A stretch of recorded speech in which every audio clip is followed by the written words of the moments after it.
Nessa canção, Renato ele faz uma interpretação sobre contexto de guerra. É que não se trata de uma música que aborda um conflito específico, mas as guerras de um modo geral. Faz parte da característica do Renato Russo compor temas que ele lia a respeito. Então, gente, O Senhor da Guerra é uma canção composta por Renato Russo e que foi lançada no álbum Músicas para Acompanhamentos da banda Legião Urbana, lá em 1992. Mesmo assim, gente, é importante ressaltar que Renato Russo viveu num contexto da Guerra Fria. E quando que ela aconteceu? Lá na década de 90. Então, durante esse período, ocorreram alguns conflitos importantes para a história da humanidade, como a Guerra do Golfo e a Guerra do Vietnã. Também faz parte desse contexto o movimento da contracultura, onde existiam muitos protestos e muitos artistas se manifestando contra os conflitos através da sua arte. Todas essas referências, direta ou indiretamente, afetaram o estilo de composição do Renato Russo e também de outros artistas brasileiros, como Raul Seixas, Belchior, Milton Nascimento, Chico Buarque, entre outros. O que a gente observa logo na primeira estrofe, Renato Russo ele deixa claro que quem luta as guerras são os jovens e que fatores econômicos estão intimamente relacionados com os conflitos. Não porque o motivam, mas principalmente porque a guerra ela pode ser encarada como um grande mercado e, finalmente, que alguém que faz a guerra.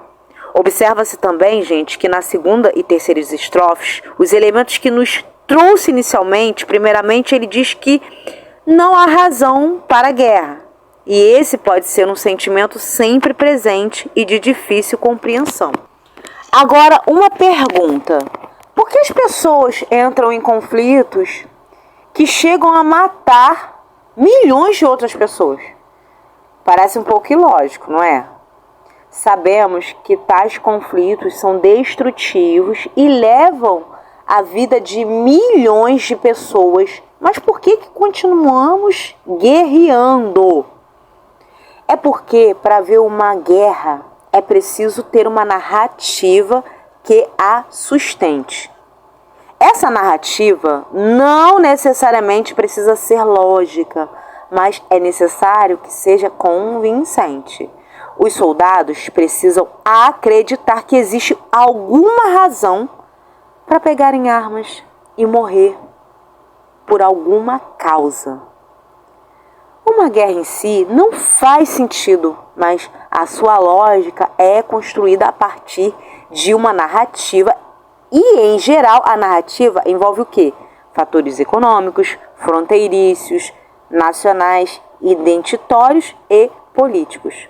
Contudo, Renato entende que a guerra funciona como um mercado rentável. Existe uma disputa econômica sobre a guerra. Ela movimenta o mercado de armas e pode provocar o enriquecimento de determinadas nações que possam lucrar de alguma maneira com determinado conflito. Ele afirma que alguma guerra é sempre feita por alguém que não vai morrer lutando nela. Isto é, as pessoas, que são os políticos, no caso, que governam e que detêm o poder de decisão sobre uma guerra. O conflito geracional que Renato apresenta pode ser interpretado de duas maneiras, gente. Primeiro, uma relação à idade, ou seja, as pessoas jovens são convocadas para lutar, enquanto os mais velhos assistem ou decidem sobre o conflito. Uma guerra seria sempre um conflito não resolvido no passado. Nesse caso, os velhos a que ele se refere pode ser o próprio tempo passado, já que o passado também pode ser uma narrativa. Nesse sentido, sempre que um conflito se encerra, as novas ou as mesmas pessoas que governam começam a criar novas narrativas sobre o ocorrido, ou seja, o passado, deixando que brechas e situações não resolvidas para que um novo conflito inicie. O apelo religioso também, gente, em casos de guerra, traz a conotação de merecimento ou povo escolhido, como se houvesse alguma compensação espiritual ou aprovação divina que justificasse ou amenizasse o peso da destruição em casos de conflito. As crianças simbolizam o futuro, uma espécie de continuidade da vida, esperança, pureza e inocência. Por sua vez, a guerra é só destruição e caos, incompatível com a pureza infantil e com o futuro. Eu acredito, observando amplamente essa vertente, que há diversos tipos de guerra.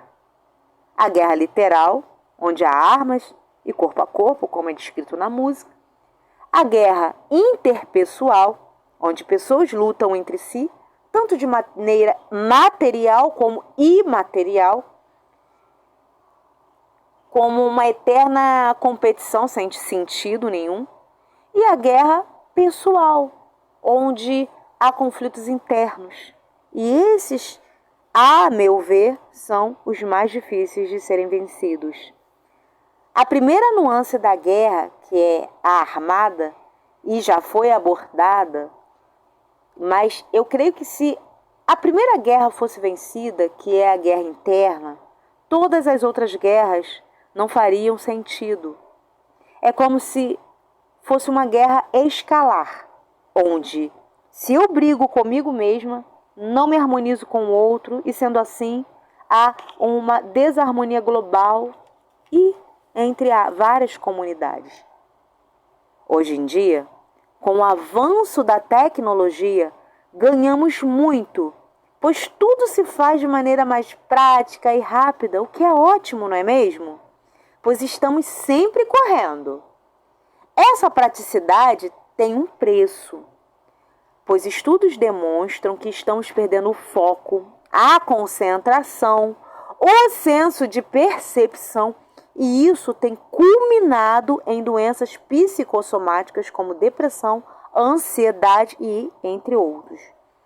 Existe uma batalha interna a ser vencida. E quando nós a vencermos, seremos capazes de olhar o outro com mais compaixão e paciência. E teremos empatia com a dor do outro, pois entenderemos que a dor dele também é a nossa. Porque tudo faz parte do todo. Logo, quando eu faço o bem para o outro, faço para mim. E quando faço mal para o outro, também faço para mim.